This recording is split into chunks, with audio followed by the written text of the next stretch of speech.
Este podcast é produzido pelo Correio Brasiliense. Como é que a senhora vê esse período que a gente está vivendo hoje? Chegamos ao fundo do poço? Tem saída? Que estamos no fundo do poço, eu sei. Agora, a saída, olha, só Deus, assim, para nos ajudar, né? O Espírito Santo para nos iluminar. Porque em toda política, pelo menos o que eu aprendi, você tem aliados e adversários, né? E que democraticamente... Mas que conversam, né? Você conversa, você respeita. Mas hoje, eu sinto que o Brasil, Brasília, até a nossa família, né, estão divididos e inimigos. Hoje a gente vai enfrentar uma campanha de inimigos, de briga mesmo. Eu tenho até medo, assim.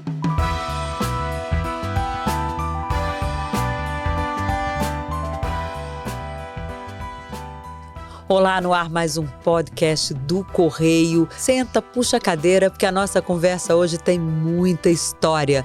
Gente, nós estamos recebendo aqui Maria de Lourdes Abadia. Olha, ela já fez um pouco de tudo. Ela já foi administradora de Ceilândia, foi a primeira mulher administradora de Ceilândia, foi ainda governadora, deputada federal, distrital, enfim, uma pessoa cuja história se confunde com a história de Brasília. Eu e Ana Maria hoje vamos conversar com ela.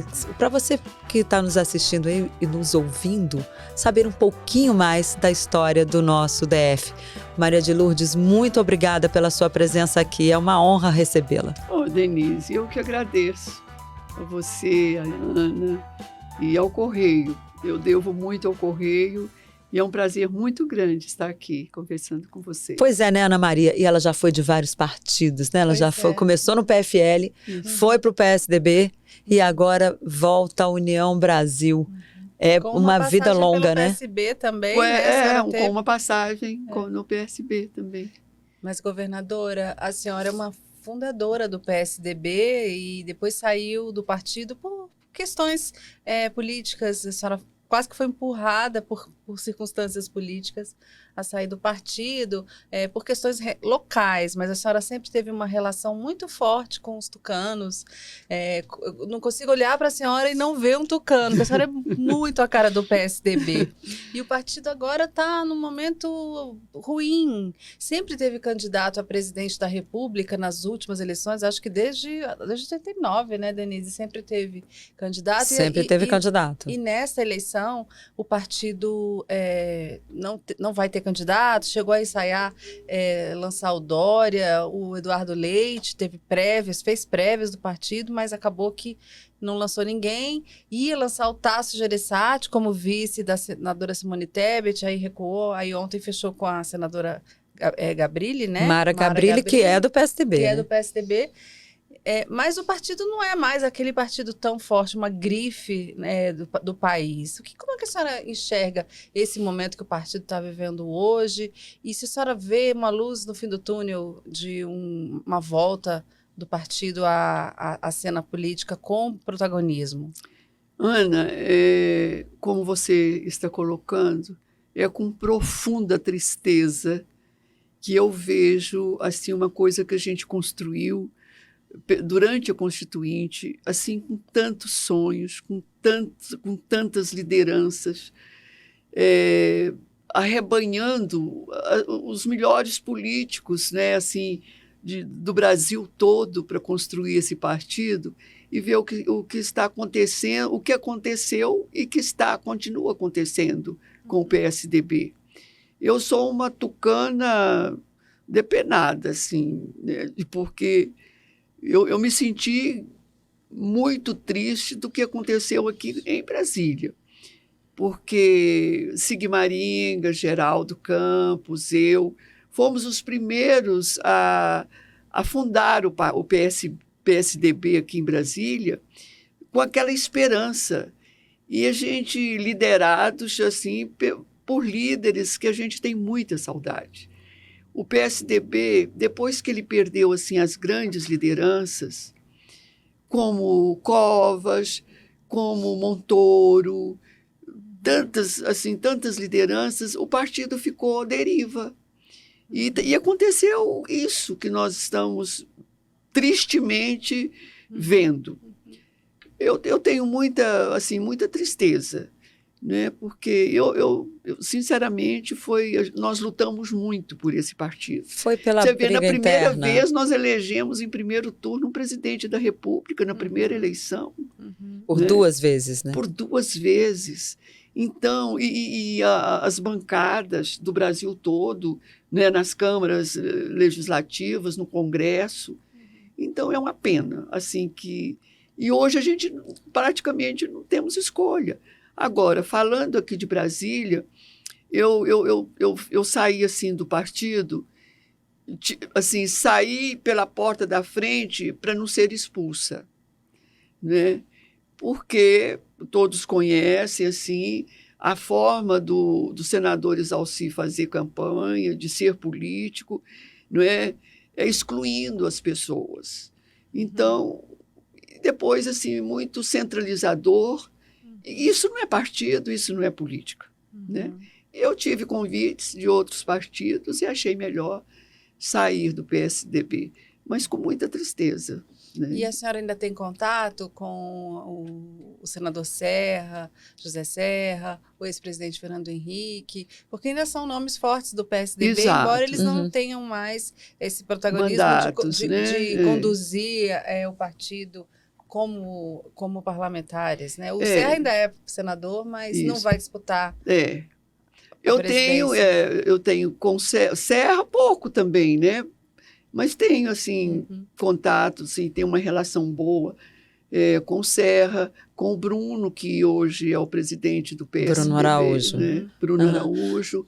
E também, assim, tenho contato, assim, com o próprio Alckmin. Quando ele veio a Brasília para filiar, ele me ligou. Agora, quando ele veio para se filiar ao PSB? Quando ele veio agora para lançar, para ser confirmado como vice na chapa? Ele me ligou. Eu sou assim, eu tenho muito carinho pela Lu, né, a esposa dele. E como é que foi? Como é que a senhora vê essa saída dele do PSDB e esse apoio dele a Lula? Querida, né? Essa chapa, surpresa, na verdade, não é né? nem um apoio, na verdade é uma composição, acho que hoje, né? Aqui no Brasil a gente vive de surpresas, né? Cara, você liga a televisão, é um negócio, quando é no outro dia, quando você chega, não, você vê o jornal da manhã é uma coisa, quando você vê o último já é outra. A gente vive de surpresa. Eu tive uma surpresa muito grande e eu acho que no Brasil todo, porque, né? A união de quase que a união do PSDB com o PT mesmo, porque o Alckmin é muito a cara do PSDB também, pois né? Não é? Então foi assim uma surpresa muito grande. Tem gente que até hoje não acredita, assim, gente, mas como é que pode? Eram inimigos, né, adversários e tal. Mas política a gente está vendo boi voar mesmo. É verdade. Por falar em boi voar, a senhora já viu, a senhora vem lá desde Hélio Prates da Silveira, que foi governador do DF entre 69 e 74. Naquela época a senhora era assistente social. Isso. Depois da chamada Companhia de Erradicação das Invasões, Campanha de Erradicação das Invasões, SEI, isso, né? Que depois virou Ceilândia, né? Que é daí, inclusive, a origem do nome Ceilândia. Eu queria para você, que não sabia a origem do nome Ceilândia, agora você já sabe, Campanha de Erradicação das Invasões. E como é que foi construir uma cidade? Porque a senhora ali foi praticamente uma das fundadoras de Ceilândia, né? Como é que a senhora vê, olhando daqui para trás, como é que a senhora vê assim, esse crescimento que hoje é o maior colégio eleitoral do DF? Olha, com muita alegria.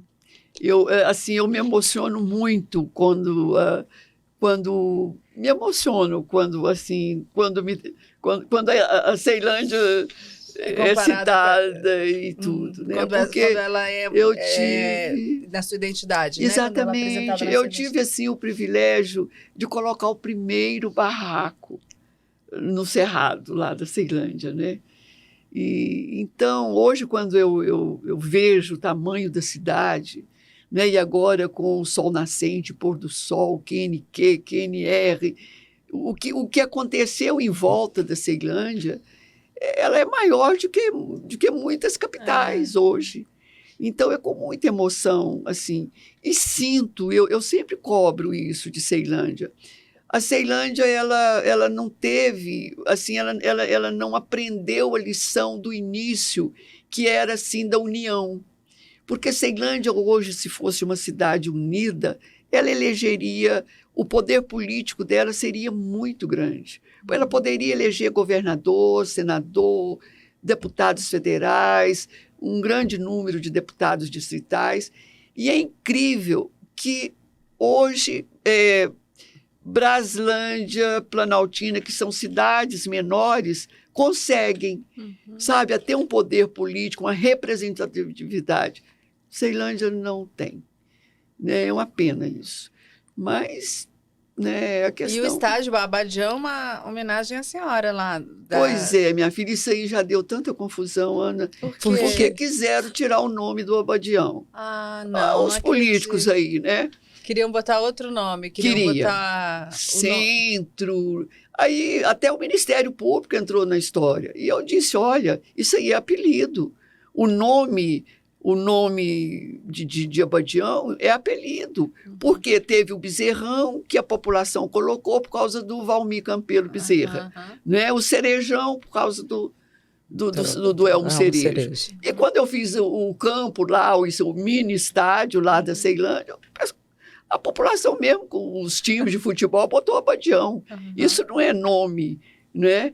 Porque eles questionaram que para ter nome não poderia ter nome de pessoas vivas, que isso é por lei. Tradição, tem gente, que besteira. Tradição, né? Não é? E depois criou uma reação com a população também, né? E hoje eu acho engraçado quando os jornalistas do esporte, né, falam Abadião, eu penso que tem muita gente que tem raiva. Né, porque não consegue tirar. Quando é tradição, ninguém consegue mudar. E você sabe que eu soube que é o primeiro estádio que tem nome de mulher também, do mundo. Outro idiotismo, né? Agora, como é que a senhora vê na história de Brasília? A senhora conviveu com vários governadores, né? Desde Hélio Prates da Silveira, lá de 69 a 74. Como é que a senhora vê? Qual foi o pior governador para se conviver? A senhora, por favor, seja sincera aqui com a gente. Eu sei. Engraçado. O pior e o melhor. Eu acho que eu não tenho, eu nem posso dizer o pior, porque eu tive oportunidade, eu só não trabalhei com a Arruda e o Agnello, né? Mas eu trabalhei com todos, e todos me prestigiaram muito, confiavam muito em mim, né? Para me dizer hoje, assim, eu posso dizer as diferenças, né? Assim, grandes diferenças. Por exemplo, os governadores militares, Ornelas, Lameson e Hélio Prates da Silveira, eles tinham assim, uma disciplina incrível, né? As coisas eram assim, pão, queijo, né? Não tinha aquela simpatia popular. Né? Tinha um carisma, né? Digamos Era assim. aquela coisa assim, muito planejada, muito cobrada, muito rígida, né? Assim, muito. E eu vivi muito esse momento. Zé Aparecido, gente, né? Ele era jornalista e ele era assim.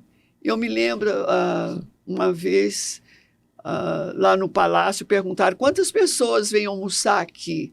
Aí a secretária dele falou assim: olha, até agora são tantas, mas daqui até chegar lá, entende? Deve ter o dobro. Ele era assim, né? Ele era aquela pessoa assim que ele gostava de conversar, político, principalmente com jornalistas e aquela coisa grandiosa também, né? E começou a colocar coisa na Praça dos Três Poderes, né? Eu lembro que ele chegava, que teve uma época que dizia, pelo amor de Deus, chega de monumento nessa praça, né? Na época do Sarney ainda. Da democracia, né? O pavilhão da democracia. Que veio o Panteão. O tombamento de Brasília, gente. Eu acho que isso foi uma herança. Foi o grande legado dele, né? Então, assim, uma herança incrível que ele deixou para Brasília, tombar a cidade. E assim mesmo a gente vê, assim, hoje Águas Claras tem apartamento Samambaia de 30 andares, que não era nunca para ter isso, né? E você imagina se ele não tivesse feito, Como que a gente ia O estar tombamento hoje, do né? plano piloto, né, né? numa quadra dessa, quantos prédios, quantos arranha-céus ali, né? Nossa, ia desvirtuar Então, totalmente o agora, projeto do Lúcio Costa. política, falar assim, em político, como Roriz, não vai ter na face da terra, né? Assim, em tudo. O amor que as pessoas tinham por ele na rua, né? Onde ele andava. Eu acompanhei muito o Roriz, porque quando eu comecei aqui no Correio Brasiliense, eu era setorista de Roriz. Então, todo dia, 11 horas da manhã, ele fazia um evento, né, governadora? A senhora lembra? Ele fazia Todo um dia. evento, era quase como se ele estivesse permanentemente em campanha. Em campanha. Porque 11 da manhã ele montava um palanque Isso, com todos os seus principais assessores isso. e deputados, e fazia um discurso sempre muito forte em cada cidade que ele ia. E aquele deputado ou aquele político que representava aquela cidade, ele citava, ele Exatamente. prestigiava.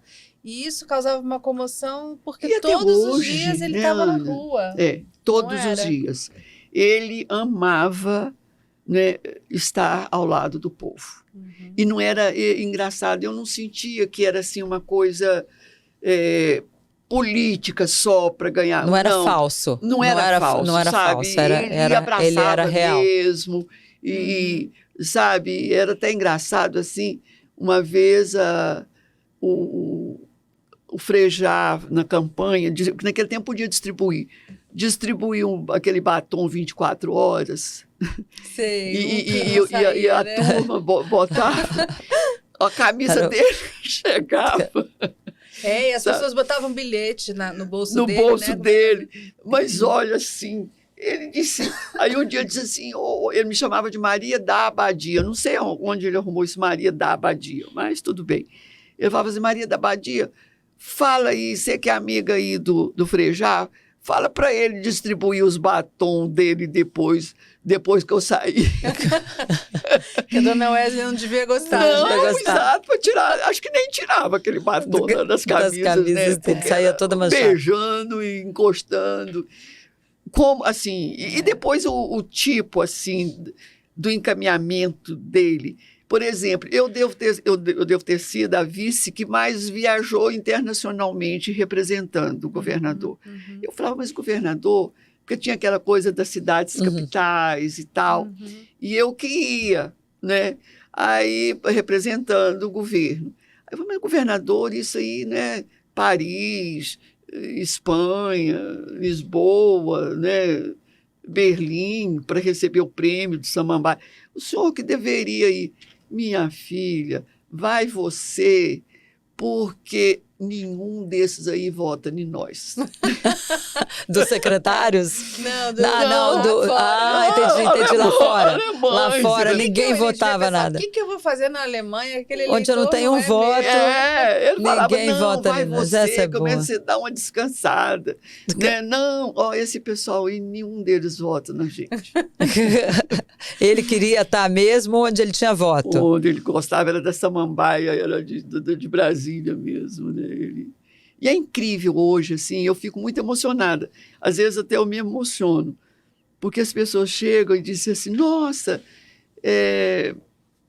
que bom, assim, a gente era feliz e não sabia. Né? Que saudade a gente tem do papai Roriz, que saudade de Roriz. E ele era realmente uma liderança indiscutível. As pessoas respeitavam Roriz como um líder. Não tinha ele respeitava também, aquela dúvida né? de que se ele era para ser ele ou não ser ele que liderasse aquele grupo, né? Tinha uma polarização muito grande com o PT, mas do grupo político de vocês ele era uma liderança muito... Não, e ele tinha um jeito assim tão... Por exemplo, eu nunca vi o Roriz dar um grito. Eu nunca vi o Roriz nervoso assim. Ele se vingava dos adversários por debaixo do pano, então. Não, assim, porque hoje a gente vê os políticos de uma dando forma mais tapa, Tiro. xingando, né? Não, sei lá. Não, o Roriz, ele era muito, muito delicado, assim, muito respeitoso no trato com os secretários, com os candidatos, com os políticos, assim. não é? Agora, a oposição a ele sempre fez muitas críticas em relação ao crescimento desordenado do DF, né? Porque ele criou várias cidades, mas faltou ali uma infraestrutura para abarcar toda essa população que foi chegando com base na distribuição dos lotes, né? Como é que a senhora vê hoje, assim, do ponto de vista, o que é possível fazer para melhorar, ou o que deveria ser feito, não foi feito? Qual é a crítica que a senhora faria, assim, a Denise, esse crescimento? Quando o Roriz assumiu o governo, muitas pessoas não se lembram disso, mas tinham 62 favelas no Distrito Federal. A maior delas era aquela do CEUB, que tinha quase 100 mil pessoas. Não é? Então, às vezes eu acho assim, que é um pouco de injustiça de dizer que foi ele que favelou Brasília. Porque quando ele assumiu Brasília, já tinha... As favelas já existiam. 62 favelas. Né? Eu era da área social e a gente que fazia. É como se tivesse praticamente um sol nascente no centro do plano piloto. Do plano piloto. Nós tínhamos ali na L2 aquele favelão, né? Aqui no Saam, meu Deus, cada favela. No estádio ali, que não tinha um estádio velho ali perto onde hoje é ali o Parque Sul. O Parque Sul, é. Não é? Esse, tinha quer lá dizer, o Pelezão, o que ele fez. Né? E Pelezão. Pelezão. O finado Pelezão. Quer dizer, foi um trabalho, e tanto é que quando ele teve um concurso de 112 países, e 3 países seriam premiados por ter feito a melhor reforma urbana do mundo. E Samambaia ganhou o presente.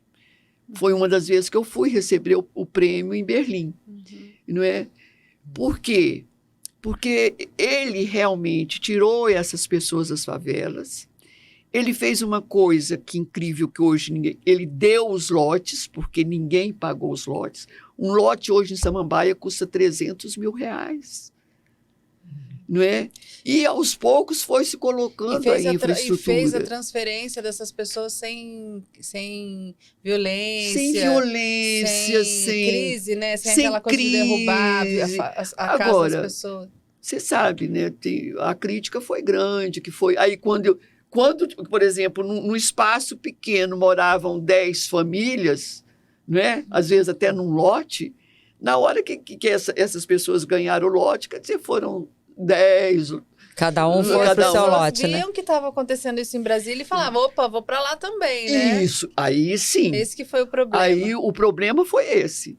E a turma que ganhava lote também... E vendia, né, governadora? Vendia, e outra coisa, escrevia para a turma, para a família, vem que aqui está dando lote. Isso aí teve. Né? E foi uma marca muito registrada dele, né? Porque eu me lembro uma vez que o ex-governador Cristóvão Buarque disse que ele foi percorrer ali as áreas, né, Samambaia, e dava para perguntar, vem cá, eu coloquei aqui saneamento e tal, não sei o que, escola, mas a senhora não votou em mim. Ela falou assim, olha, o senhor me desculpe, mas se não fosse o lote, eu não estaria aqui.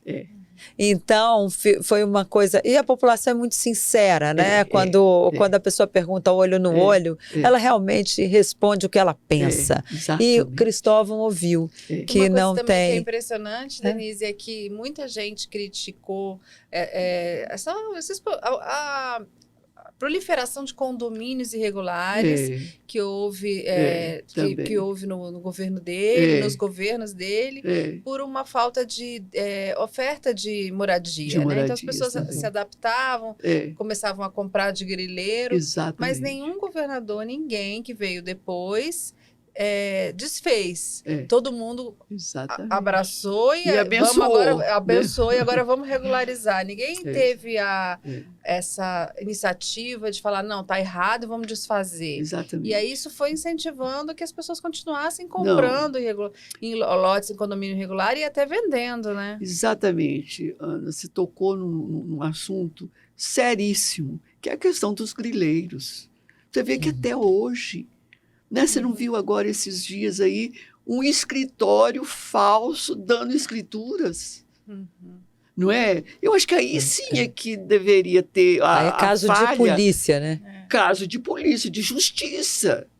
né? E aí a coisa, quer dizer, deixou correr solto, olha aí. Mas teve ali, não lembro se foi o governo Hollenberg, que tentou dar uma, né, acabar com isso, né? Teve retirada de invasores, tudo, mas aí tira, mas ele volta, mas ele volta. E tem como resolver isso de vez? É só botando na cadeia mesmo, é isso? Eu acho. É, filho, não é? Porque a cidade tem um plano. Né? Você tem um plano na cidade. Mas eu fiz uma série de reportagens uma vez que mostrava que a pena para parcelamento irregular do solo é tão pequena que não pune, não existe uma punição para quem é grileiro. Ele pode até ser condenado, mas nunca vai preso o crime compensa. Exatamente, o crime compensa. Porque o que ele ganha vendendo aqueles terrenos de forma irregular, sem uma punição... Para quem é criminoso, vale a pena. Vale. E é isso, quer dizer, sempre, quer dizer, o crescimento não foi só na época do Roriz. Continua. Quer dizer, foi antes, durante e depois, né, esse crescimento. Agora, governadora, a senhora falou aí do Frejá, né, contando que do batom, do Frejá. A senhora acha que faltou para o Frejá ser governador? A gente viu que ele quase foi, né? Chegou num momento antes do Ibanez se candidatar, que as pesquisas indicavam que era o momento dele, que ele liderava as pesquisas, poderia ser eleito até no primeiro turno, mas desistiu, ninguém entendeu ainda. A senhora conheceu bem o Frejá, o que a senhora acha que aconteceu ali? Você sabe o que o Frejá me falou? Quando nós fomos receber, quando fez aniversário da Constituinte, e que nós recebemos uma medalha lá no Congresso. E aí eu perguntei para ele, Frejá, porque nós éramos muito amigos, desde a Ceilândia, né? Porque ele era o secretário de saúde, ele que construiu os hospitais de Ceilândia e os postos e tudo. E a senhora governou, mas ele não chegou, exato, né? Então, ele disse para mim o seguinte, que ele, eu nem sei assim, se todos sabem disso, mas o que ele me disse foi o seguinte, que durante a campanha ele estava todo animado para ser, mas durante a campanha ele descobriu que tinham aliados que já tinham dividido o governo dele. E não só isso, que tinham, assim... recebido dinheiro, coletado dinheiro, já tinha vendido o governo dele e pedido dinheiro sem para ele saber, para a campanha. E ele disse assim, bom, né, era as pessoas que estavam do lado dele, a equipe dele. Quer dizer, como é que eu vou ser governador se eu não posso confiar na minha equipe? Quer dizer, se agora candidato é assim, imagina se eu fosse eleito. Ele me disse isso. É muito difícil. E é muito triste isso. E eu acredito que é verdadeiro, sabe? Porque a gente sabe, né, assim, que esses interesses aí, e cada um quer abocanhar uma secretaria, um banco, sei lá, uma empresa. E o triste é muito que sério. A gente vê que quem não compactua com isso acaba que não se reelege ou não se elege, né? É o que eu digo. Fica sobrando. É o que eu digo. Agora, como é que a senhora está vendo? O nosso tempo está quase acabando. Como é que a senhora está vendo essa polarização que a gente vive hoje na política, onde, antes da gente começar, a senhora estava dizendo que está difícil até reunir familiares em casa, porque eles brigam, porque um é Bolsonaro, o outro é Lula, e aí vira aquela discussão interminável. A senhora que convive aí desde o presidente Costa e Silva, né? Depois ainda pegou ali de Médici para cá, a senhora conviveu com todos os presidentes da República. Como é que a senhora vê esse período que a gente está vivendo hoje? Chegamos ao fundo do poço? Tem saída? Olha, que estamos no fundo do poço, eu sei. Agora, saída... olha, só Deus, assim, para nos ajudar, né? O Espírito Santo para nos iluminar. Porque hoje nós não temos, porque em toda política, pelo menos o que eu aprendi, você tem aliados e adversários, né? E que democraticamente... Mas que conversam, né? Você conversa, você respeita, né? Você sabe quem são seus adversários, o que pensam, o que podem fazer e tal. Mas hoje, o Brasil, eu sinto que o Brasil, Brasília, até a nossa família, né, estão divididos e inimigos. Hoje a gente vai enfrentar uma campanha de inimigos, de briga mesmo. Eu tenho até medo, assim, sabe, do que será essa nossa campanha desse ano, né? A nível nacional e a nível... Porque estão todos irritados, odiando, e cada um mais, né, poderoso do que o outro. Os argumentos, quer dizer, ninguém conversa. E o desfecho dessa história não parece bom, né, Não, governadora? Porque querida, quem ganhar isso. vai deixar uma parcela muito grande descontente, independentemente de quem chegar, né? Exatamente, Ana. É uma coisa triste, assim, sabe? Não vai ser um país que não é mais aquele país que a gente, né, deseja, né, que sempre foi de um agente alegre, de um povo maravilhoso, de um país lindo, né? É uma coisa... Assim, é muito triste isso. Assim. Mas a senhora vê Acho que- condições de restabelecer o diálogo na política? Filha, Porque a eu- gente tinha isso antes, né? Pois Porque é. você chegava ali no Piantela, eles brigavam lá no Isso. plenário, É. mas chegava ali no restaurante, olha, vamos É. sentar aqui, vamos ver se a gente consegue Exatamente. resolver as nossas diferenças registradas, Exato. ou na urna, É. ou num debate. Eles sempre se encontravam. A Exato. senhora vê, assim, vislumbra alguma perspectiva desse reencontro? Olha, hoje eu desejo, é uma coisa, sabe? Mas eu acho que vai ser muito difícil. Né? Muito difícil. Porque ninguém abre mão, não tem, E né? são Não tem a muito generosidade, não tem a paciência e não tem a sabedoria de juntar diferentes para construir uma coisa nova. Ok. Governadora, nosso tempo infelizmente acabou, mas já fica o convite para a senhora voltar ao podcast do Correio. Eu agradeço muito a sua presença. Ana Maria, mais um Obrigada, podcast agradeço. aqui, né? Obrigada, na nossa... governadora querida. Beijo para vocês. Beijo. Né? E eu estou muito obrigada por essa oportunidade. E eu gostaria de aproveitar para dizer que eu estou voltando, né, como deputada distrital, porque eu não desisto de Brasília e eu continuo. Alguém perguntou para mim, mulher do céu, você ainda está viva? E eu Tá muito Mas nova. você ainda tem coragem, né, assim, de enfrentar isso aí. Eu vou enfrentar enquanto eu tiver, né, assim, É coragem. Eu quero estar com Brasília e com a população de Brasília, trabalhando por Brasília. Boa sorte para a senhora. Boa Muito sorte, muito obrigada por tudo. Ó, para você que está aí nos assistindo e nos ouvindo, na semana que vem tem mais um podcast do Correio para você. Até lá!